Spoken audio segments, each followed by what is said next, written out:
वेदे नरबलिर्नास्ति नेतिहासः न प्रथा ईश्वर वर्णनम सर्वम विश्वसन मार्गदर्शन।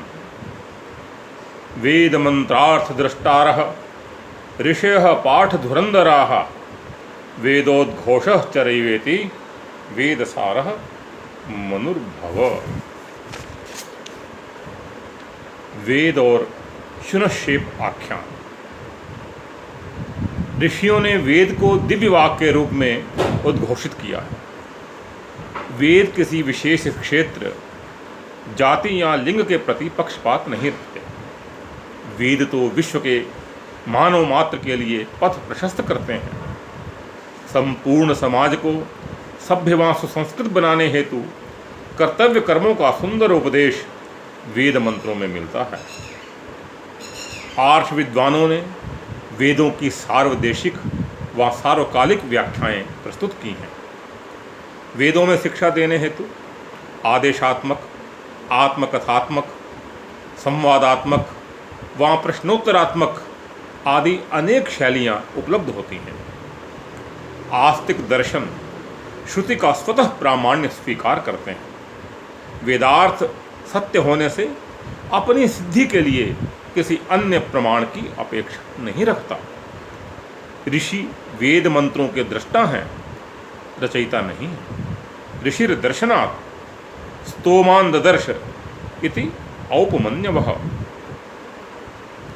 वेद मंत्र ऋषियों के निर्मल अंतस में आविर्भूत दिव्यावाक है। वेद मंत्रों में शब्द तथा अर्थ का नित्य संबंध है। निरुक्त के अनुसार पुरुष विद्या नित्यत्वात् कर्म संपत्तिर मंत्रो वेदे। अपौरुषेय वेद में लौकिक व्यक्तियों व घटनाओं की वर्णना कथमपि संभव नहीं। लोक वेद का अनुसरण करता है, वेद लोक का अनुसरण नहीं करता। हिरण्यगर्भ परमात्मा ने वेदों के शब्दों से सब लौकिक पदार्थों के नाम, भिन्न भिन्न कर्म व पृथक पृथक संस्थाओं का निर्माण किया। सर्वेषां तु सुनामानि कर्माणि च पृथक पृथक वेद शब्देभ्य एवादौ पृथक संस्थाश्च निर्ममे। मनुस्मृति में का यह वचन ध्यातव्य है। दृष्टार्थ ऋषि की आख्यान से संयुक्त करने में प्रीति होती है। नैरुक्त संप्रदाय आख्यान जात को अर्थवाद ही स्वीकार करता है। निरुक्त के अनुसार ऋषिर दृष्टार्थस्य प्रीतिर भवति आख्यान संयुक्ता। प्रवृत्ति और निवृत्ति, इहलोक और परलोक, श्रेय और प्रेय, विद्या और अविद्या, दोनों मार्गों के पथिकों की पथ प्रदर्शिका वेद विद्या है।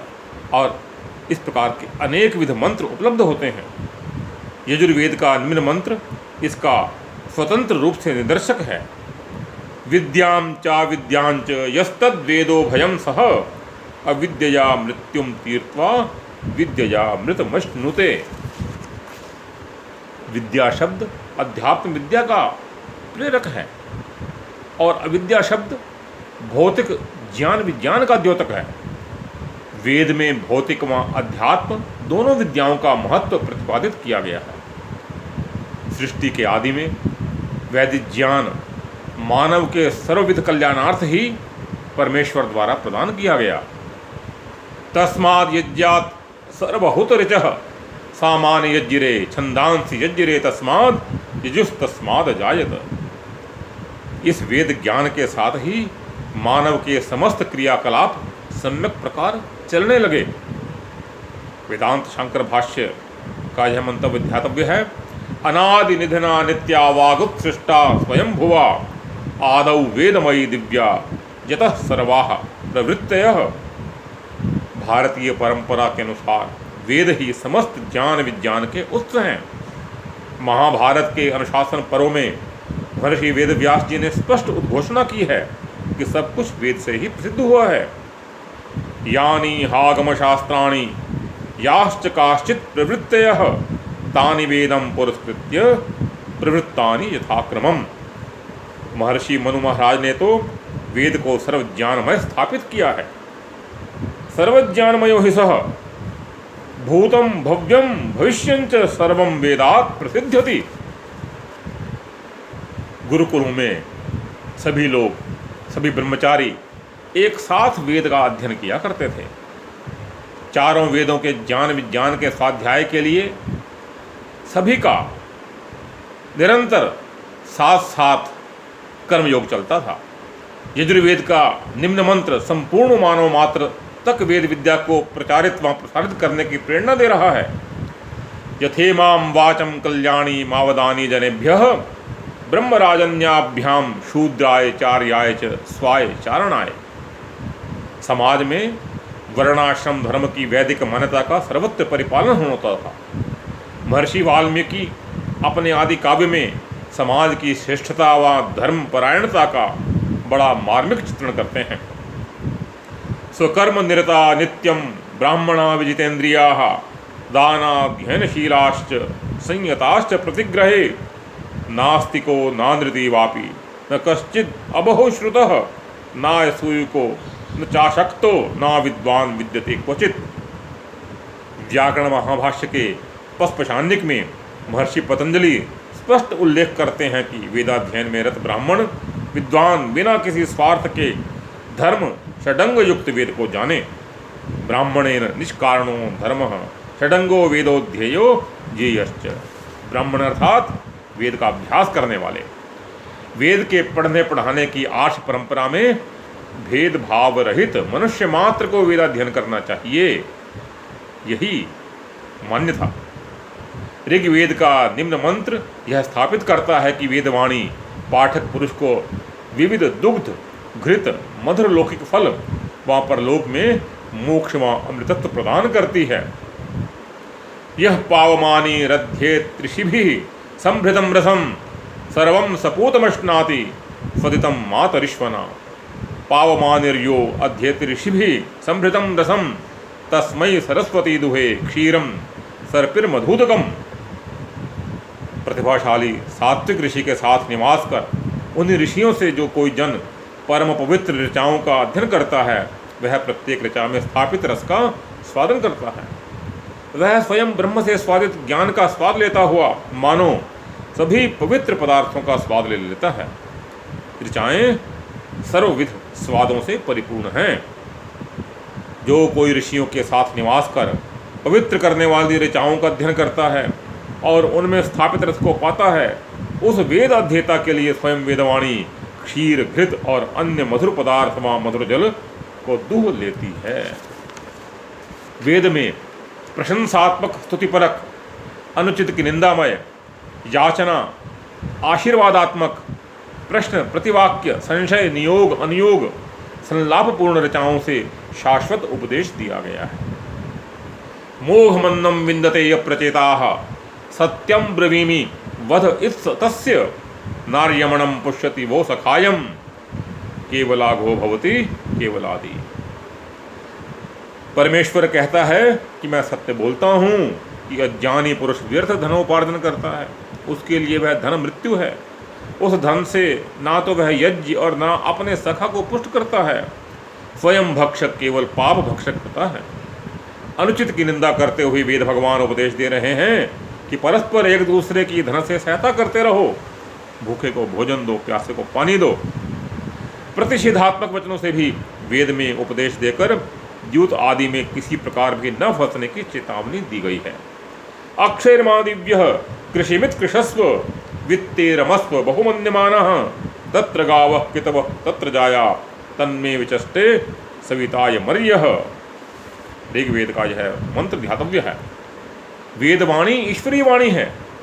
ईश्वरीय कृपा से ही सद्बुद्धिपूर्वक इसे सुनता हुआ वेदाध्यायी इसके तत्व को ग्रहण करता है। कुतत्वः पश्यन् न दर्शवाच मुतत्वः शृण्वन् शृणोत्येनाम् उतो त्वस्मै तन्मं विसस्रे जाएव पत्य उशति सुवासाः। ऋग्वेद में स्पष्ट कहा गया है कि कोई देखता हुआ भी वेदवाणी को नहीं देखता, कोई सुनता हुआ भी इसको नहीं सुनता। यह वेदवाणी किसी के लिए निज शरीर को प्रकाशित कर देती है, जैसे इच्छावती सुवस्त्र धारिणी अपने पति के लिए सर्वस्वांग प्रकाशित करती है। महर्षि पाणिनि महर्षि पतंजलि, महर्षि व्यास, महर्षि जैमिनी, महर्षि मनु, स्वामी शंकराचार्य, स्वामी दयानंद, स्वामी अरविंद, इन्होंने वेदों की प्रशंसा की है। इन्हें वेद का तत्व जितना ज्ञात था मैक्स मुलर आदि को उतना नहीं। भारतवर्षीय समस्त महर्षि स्वीकार करते हैं कि सृष्टि के आदि में चारों वेद प्रकट हुए। अग्नि, वायु, सूर्यमा, अंगिरा ऋषियों के हृदय में परमेश्वर ने ऋग, यजुः, साम व अथर्व इन 4 वेदों का प्रकाश किया। ऋग्वेद का आयुर्वेद, यजुर्वेद का धनुर्वेद, सामवेद का गंधर्ववेद और अथर्ववेद का स्थापत्य वेद, ये क्रमशः 4 उपवेद हैं। सब पदार्थों के नाम रूप कर्म आदि का प्रवर्तन परमेश्वर महेश्वर ने वेद से ही किया। प्रलय के अंतमा सृष्टि के आदि में वेदों से ही ब्रह्मा जी ऋषियों के नाम रखते हैं। वेदों के दृष्टा ऋषियों के नाम भी वेदों से ही स्थिर किए गए हैं। स्वामी शंकराचार्य जी ने वेदांत सूत्र के भाष्य में इसका स्पष्ट वर्णन किया है। अतः केवल नाम देखकर वेद में अनित्य इतिहास सिद्ध नहीं होता। नाम रूपम च भूतानाम कर्मणाम च प्रवर्तनम वेद शब्देभ्य एवादौ निर्ममे स महेश्वरः।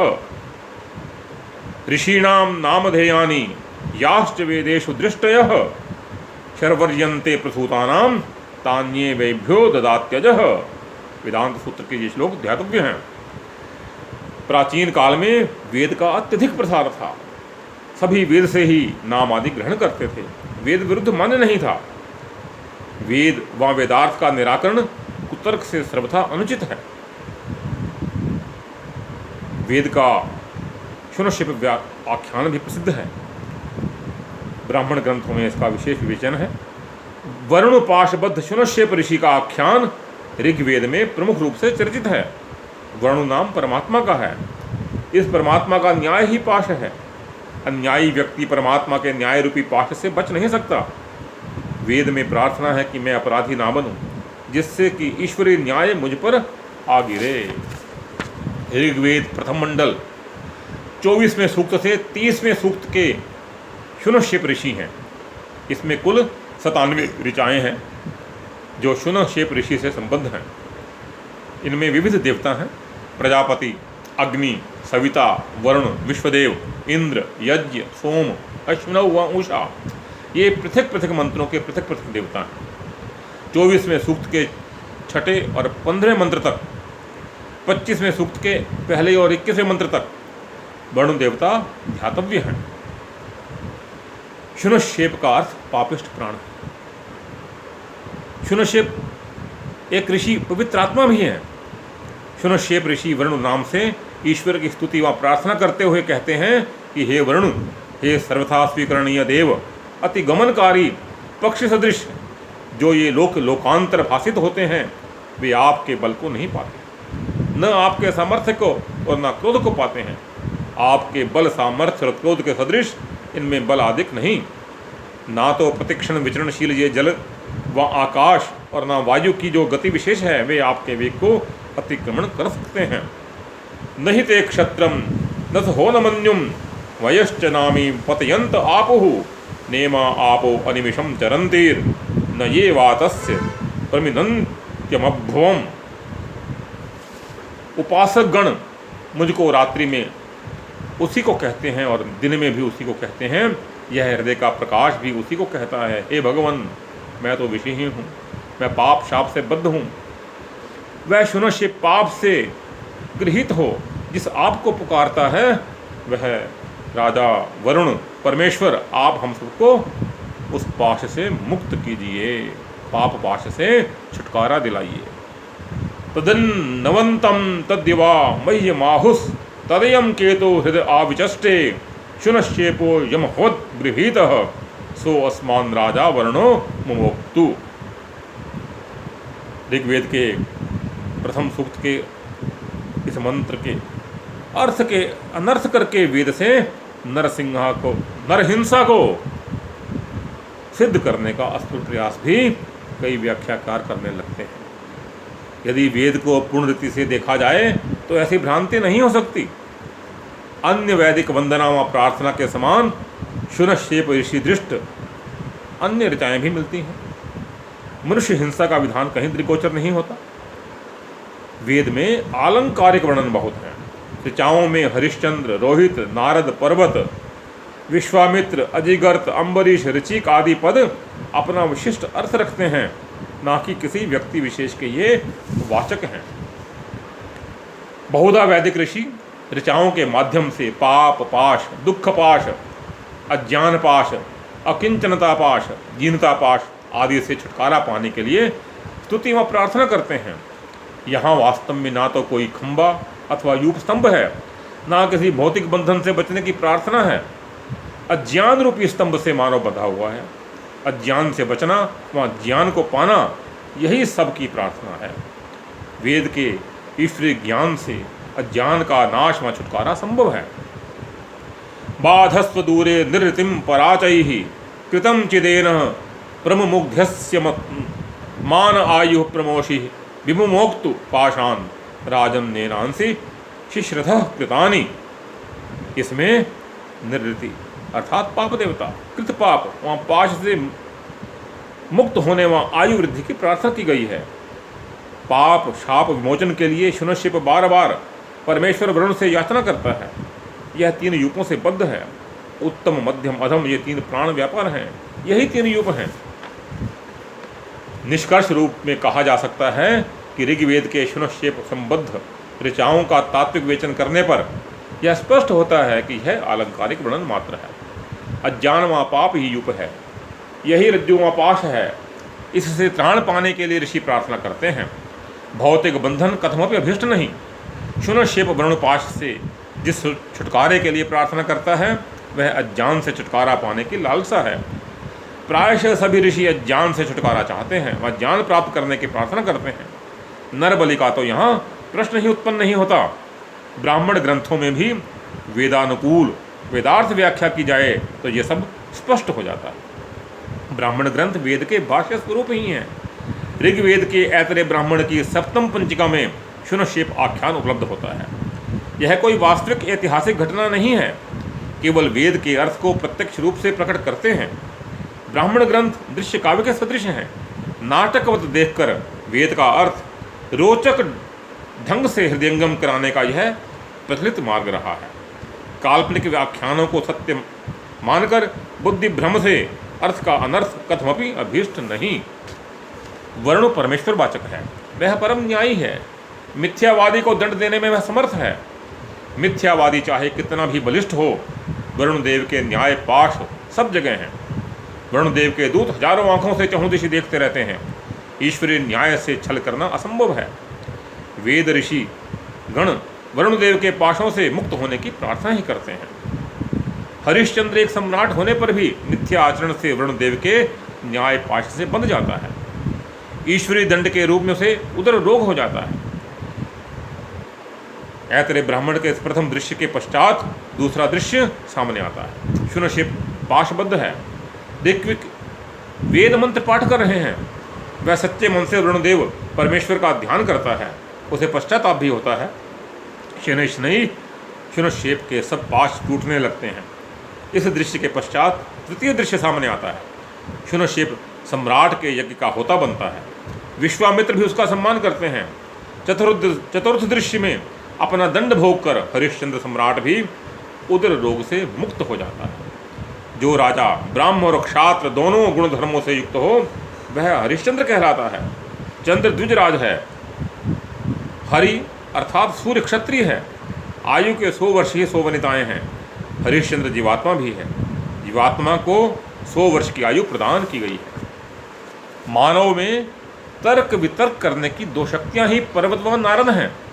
पर्व में अर्थात शुभ दिन में जो शुभ मति को विस्तारित करता है वही पर्वत है। नर समूह ही नार कहलाता है। नर समूह को शुभ मति देने वाला ही नारद है।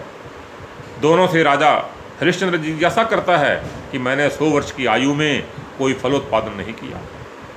पुत्र उत्पत्ति कर उसे परमेश्वर वरुण देव को अर्पण कर दिया जाए, यह जानकर जीवात्मा हरिश्चंद्र शुभ कर्म रूप पुत्र के द्वारा यजन करने की प्रतिज्ञा करता है। जनता का रंजन, न्यायवान दयापूर्वक पालन करना और प्रजा की वृद्धि करना ही राजा का पुत्रोत्पादन है। प्रजा की रक्षा रूप धर्म ही राजा हरिश्चंद्र का पुत्र उत्पन्न होना है। रोहित अर्थात रक्त वर्ण वाला, यही क्षात्र धर्म का द्योतक है। पुत्र रोहित की प्राप्ति होने पर ईश्वर का धन्यवाद व आभार व्यक्त किया जाता है। मिथ्या से मिश्रित राज्य राजा से दूर चला जाता है। रोहित घर से जंगल में जाता है। क्षुधा व पिपासा को ही अजीकृत कहा गया है। अज अर्थात अजन्मा वहाँ स्वाभाविक रूप से गर्त अर्थात गड्ढा है। रोहित अजीगर्त देव से कहता है कि आप अपना एक पुत्र दीजिए। श्वा अर्थात इंद्रियगण व शेप मध्यम प्राण इंद्रिय है। सद सद विवेकिनी बुद्धि से क्षुधा पिपासा से उत्पन्न मध्यम प्राण शांत हो जाता है। रोहित नाम भी राजधर्मा के लिए प्रयुक्त हुआ है। राज समर्पण का अर्थ है अपनी अर्जित धन संपदा को प्रजा के सुख के लिए व्यय करना। दुर्भिक्ष का हनन अर्थात प्रजा को अन्न आदि की कमी न रहे। मध्यम विषय शुनशेप ही मध्यम प्राण है। शुभ कर्म से यह शुद्ध हो जाता है, संसार के लिए उपकारी सिद्ध होता है। वस्तुतः ब्राह्मण ग्रंथ का शुनशेप आख्यान भी वेदानुकूल समझा जाए तो इसका आलंकारिकत्व स्पष्ट हो जाता है। वस्तुतः शुनशेप विषय प्राण है। यदि शब्दार्थ किया जाए तो आज लोग कुत्ता का पुत्र भी लिख देते हैं। देवों की आराधना व ज्ञान की प्राप्ति से शुनशेप पाशों से छूट जाता है। अंत में पुनः स्पष्ट रूप से उल्लेख किया जाता है कि वेद में नरबलि का प्रश्न ही उत्पन्न नहीं होता। ब्राह्मण ग्रंथ भी नित्य वस्तु का नाटकीय व अलंकारिक ढंग से वर्णन करते हैं। हरिश्चंद्र आदि नाम किसी व्यक्ति विशेष के वाचक नहीं। वेद में अनित्य इतिहास भी नहीं। पूर्व मीमांसा व उत्तर मीमांसा का भी यह अकाट्य सिद्धांत है। इसी में वेद की विदता का समाधान है। धन्यवाद।